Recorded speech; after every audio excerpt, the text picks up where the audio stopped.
দোস্ত বিয়ার পরে কাটা একটু কম করে খাইস। ঠিক আছে বেটা, বিয়ের পর আমার কাটা খেতে বকে। কারণ বিয়ার পরে তুই তো আর মানুষ থাকবি না, বউয়ের ভয়ে বিলাই হয়ে যাবি, তখন তো শুধু কাটাই খাবি। বিয়ের আগে তো একদিনও ব্যায়াম করস নাই, বিয়ের পরে তোর রেগুলার ব্যায়াম করতে হইব। ব্যায়াম করবো কেন? আমি বিয়ের আগেও করি না, বিয়ের পরেও করবো না ব্যায়াম। বিয়ের পরে ব্যায়াম করবো না, বিয়ের পরে তো ঠিকই বউয়ের কথায় উঠবস করবি, হইলো না ব্যায়াম? এই ফল নাস কেন? ফলমূল আরে বেশি করে খাওয়া, ওর শরীরে অনেক রক্তের দরকার।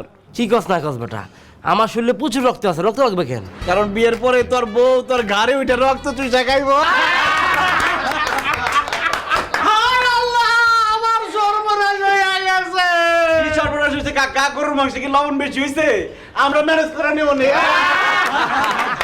আরে না, গরুর মাংস লবণ বেশি হয় না, আমার ভাইয়া পালায়